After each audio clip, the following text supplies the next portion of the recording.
आज का टॉपिक है ब्लड। ब्लड क्या होता है इसके बारे में हम जानते हैं कि ब्लड क्या होता है। रुधिर जो होता है वो हमारा कनेक्टिव टिश्यू हो जाता है, यानी कि तरल संयोजी ऊतक होते हैं, जिसका मेन काम होता है कि जो जैविक क्रियाएं हैं हमारी, जैविक क्रियाएं मतलब जो हम लोग डेली काम करते हैं, जैविक क्रियाएं मतलब जो हम लोग सारे काम करते रहते हैं, वो हमारी जैविक क्रियाएं में ये महत्वपूर्ण योगदान देता है। साथ ही साथ में ये हमारे शरीर में जो भी हमारी बीमारियां हैं उनसे हमें ये सुरक्षा प्रदान करता है। तो जो ब्लड होते हैं यानी रुधिर जो होता है वो तरल संयोजी ऊतक होता है और साथ ही साथ में ये जैविक क्रियाओं में हमारा महत्वपूर्ण योगदान देता है। और रुधिर जो होता है वो हमें अनेक बीमारियों से सुरक्षा प्रदान करता है।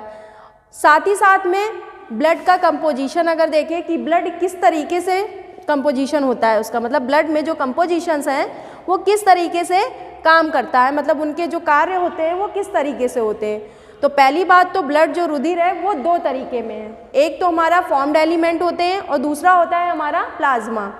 फॉर्म्ड एलिमेंट में क्या आता है कि हमारे ये कितने प्रकार के जो मतलब ये एलिमेंट कैसे हैं, तत्व कैसे हैं फॉर्म्ड एलिमेंट में, उनको हम पहले बताते हैं कि ये किस तरीके का होता है।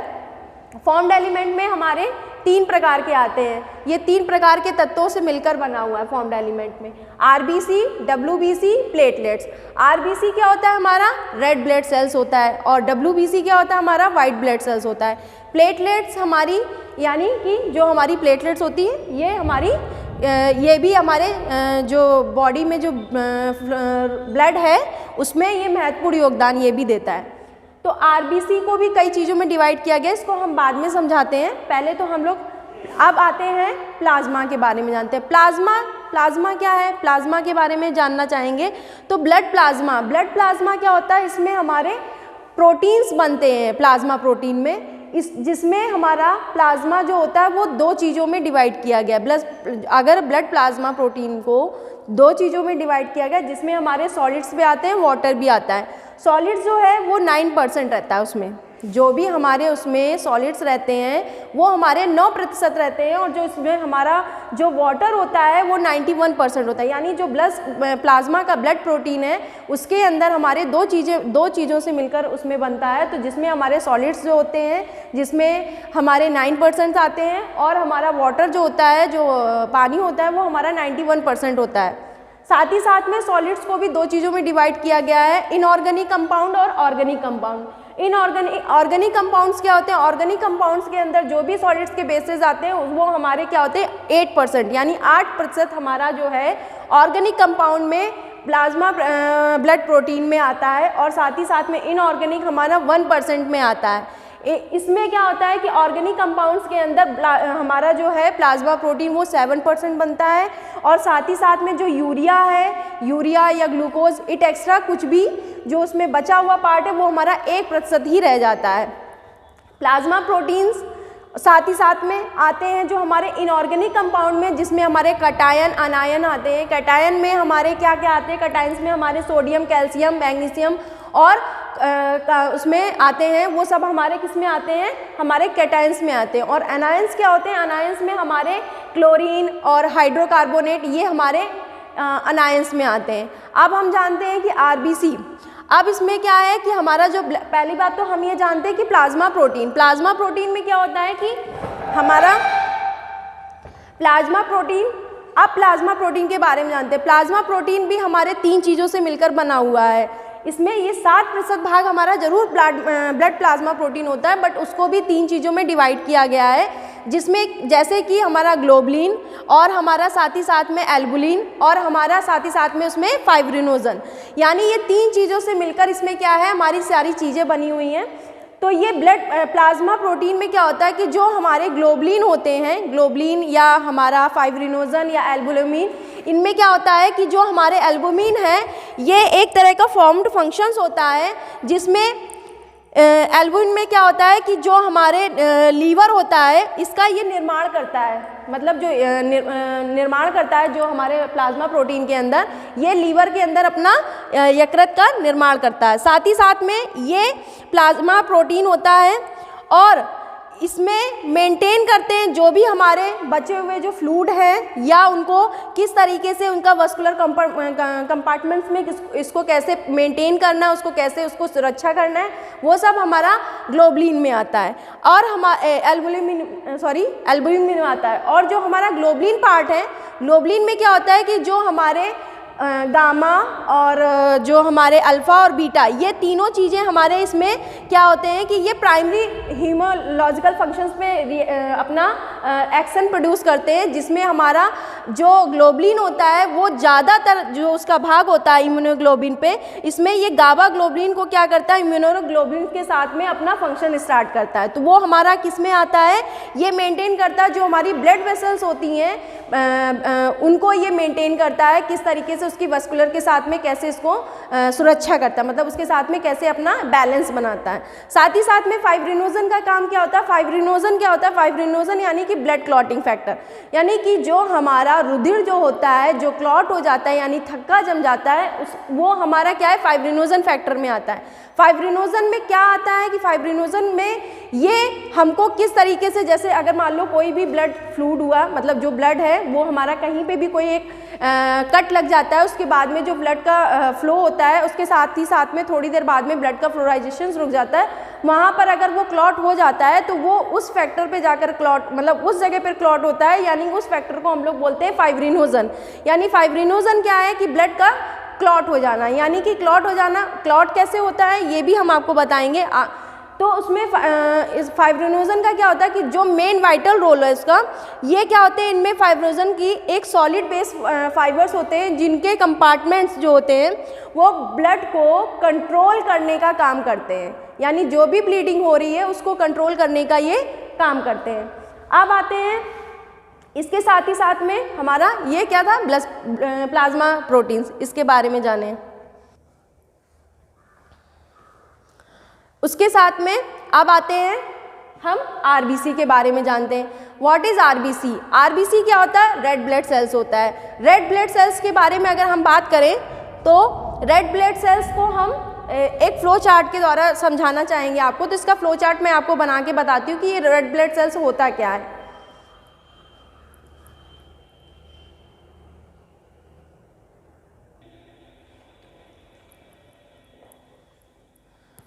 अब आते हैं कि ब्लड, जो मैंने अभी थोड़ी देर पहले बताया था कि ब्लड के हम फॉर्म एलिमेंट्स जानेंगे कि क्या होते हैं। वो हमारे 3 तरीके के होते हैं, ये हमको सभी को पता है कि आरबीसी होता है, डब्ल्यूबीसी होता है, प्लेटलेट्स होता है।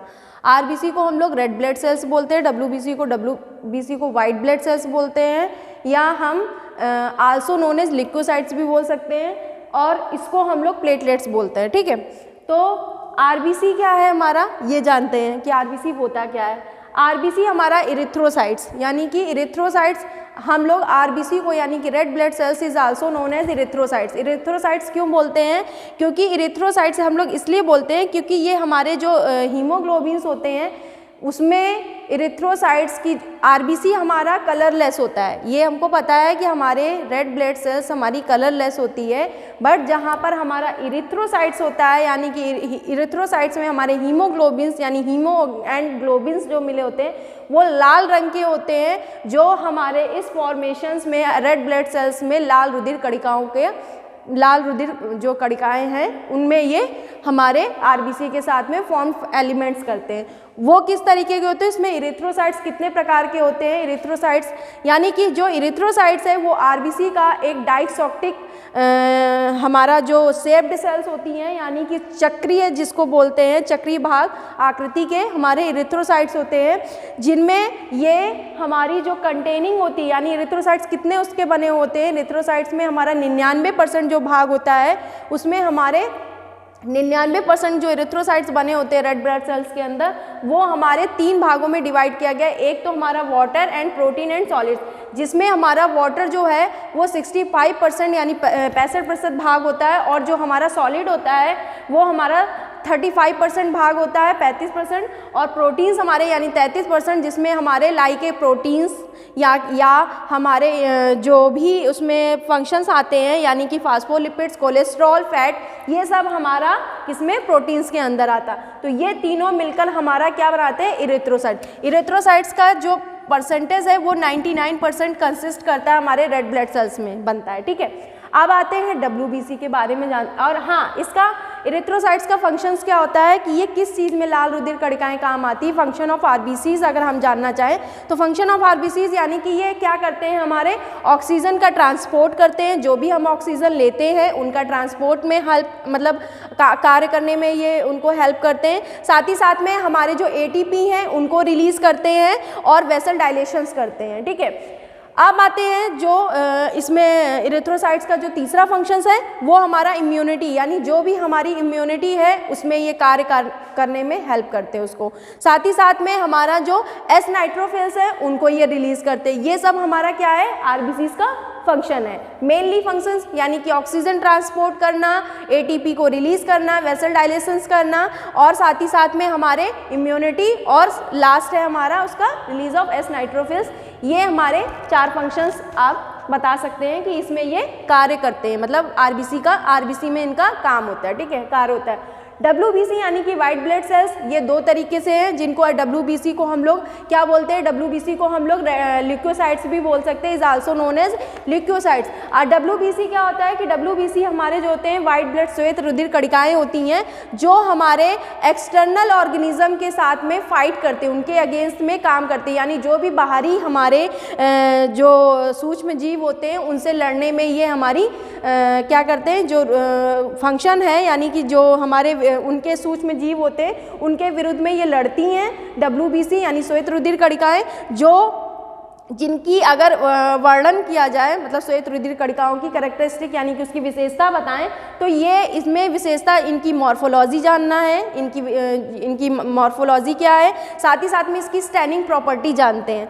तो ये हमारे क्या होते हैं, WBC होते हैं। WBC को हम लोग 2 चीज़ों में डिवाइड किया गया है। WBC को श्वेत रुधिर कणिकाओं को ग्रेनुलोसाइट्स और अग्रेनुलोसाइट्स। ग्रेनुलोसाइट्स क्या होते हैं कि ग्रेनुलोसाइट्स को हम लोग ल्यूकोसाइट्स भी बोलते हैं और इसको अगर हम शॉर्ट फॉर्म में बोलें तो हम is also known as leukocytes भी लिख देते हैं।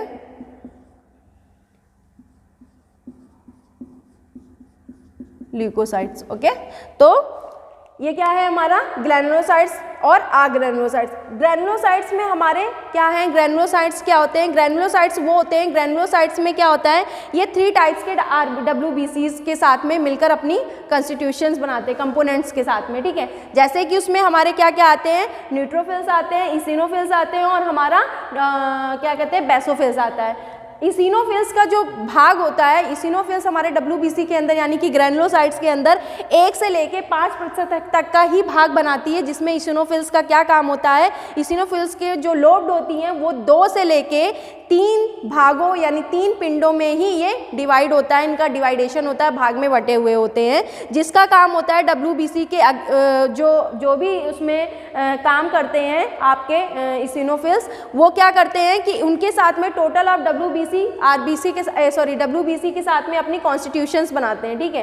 बेसोफिल्स का जो भाग होता है, बेसोफिल्स में 0.5 से लेके 2% भाग ही उसमें क्या होता है, कॉन्स्टिट्यूशंस बनाते हैं, जिसमें उसका जो 2 से लेके 3 लोब्ड होती हैं यानी कि जो 2 से लेके 3 पिंड होते हैं उसमें बढ़ जाते हैं। उसके साथ ही साथ में इनमें क्या होता है, मैथाइल का ब्लू डायरेशन होता है और इसमें बेसोफिल्स का WBC के साथ में कंपोजिशंस होता है, ठीक है। साथ ही साथ में न्यूट्रोफिल्स को देखते हैं, ये पहली बात तो ये ल्यूकोसाइट्स के अंदर आता है, ये सभी को पता है, क्योंकि ग्रेनुलोसाइट्स यानी WBC है उसको इज आल्सो नोन एज हम लोग ल्यूकोसाइट्स भी बोलते हैं। उसके अंदर क्या है कि हमारे जो न्यूट्रोफिल्स आते हैं वो 50 से 70% तक का जो भाग है, न्यूट्रोफिल्स का जो भाग है वो 50 से 70% तक का ही भाग उसमें हमारे WBC के अंदर यानी ल्यूकोसाइट्स के अंदर उसका कंपोजिशंस होता है, यानी उसमें बनते हैं। तो इसकी जो लोब्ड होती है यानी कि 5 से 7% तक ही इसके पिंडों में डिवाइडेशन होता है हमारे न्यूट्रोफिल्स का। तो ये सब हमारा क्या था, ग्रेनुलोसाइट्स होता है, जो WBC के कार्य करने में उनको क्या करता है, मदद करता है। साथ ही साथ में एग्रेनुलोसाइट्स में क्या आता है, एग्रेनुलोसाइट्स में हमारे लिम्फोसाइट्स और मेयोनोसाइट्स, ये 2 तरीके के उसमें अग्रेनुलोसाइट्स का जो फंक्शंस है वो 2 चीज़ों में डिवाइड किया गया है हमारा, जिसमें जो अग्रेनुलोसाइट्स है, पहली बात तो ये ग्रेनुल्स हमारे साइटोप्लाज्म की कोशिकाओं यानी कि जो हमारे कोशिका द्रव्य है उसके अंदर आता है। उसमें बनते हैं। तो ये लिम्फोसाइट्स जो होते हैं उसमें 20 से लेके 40% तक का ही भाग उसमें लिम्फोसाइट्स का ग्रेनुलोसाइट के साथ में अपना वो कंपोजिशंस करते हैं, और मोनोसाइट्स 1 से लेके 6% ही हमारा भाग उसमें मोनोसाइट्स में भी हमारे पॉलीमर्स आते हैं, पॉलीमर या हमारे और भी आते हैं, वो सब हमारा मोनोसाइट्स के अंदर ही भाग उसका बनता है। ठीक है, ये सब हमारा क्या था, WBC और उसका जिसमें WBC के अंदर माने ग्रेनुलोसाइट्स और अग्रेनुलोसाइट्स आते हैं। प्लेटलेट्स क्या होती है, प्लेटलेट्स आपको पता है कि प्लेटलेट्स हमारी क्या होती हैं कि प्लेटलेट्स में जो भी हमारी, पहली बात तो हम लोगों को ये पता होना चाहिए कि हमारे नॉर्मल जो ह्यूमन के अंदर हमारी प्लेटलेट्स कितनी होनी चाहिए वो हमको पता होना चाहिए। तो ये हमारे ये बहुत ही छोटे न्यूक्लिएटेड सेल्स होते हैं। न्यूक्लिएटेड सेल्स के अंदर इनका मतलब जो फंक्शन होता है, यानी इनका जो डायामीटर होता है वो डायामीटर हमारे 2 से लेके 4 माइक्रोमीटर ही रहता है। ये हमारा इसका प्लेटलेट्स का माइक्रोमीटर होता है। ठीक है, प्लेटलेट्स नॉर्मल जो होती है वो हमारी 2 लाख से लेके 3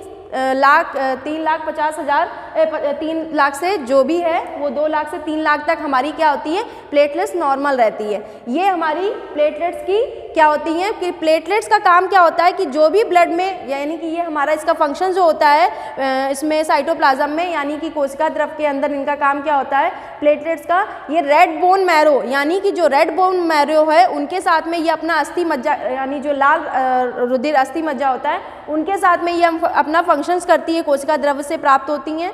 और साथ ही साथ में इसकी जो प्लेटलेट्स होती है वो 2 लाख से 3 लाख तक हमारी नॉर्मल ह्यूमन के अंदर प्लेटलेट्स मौजूद होती है।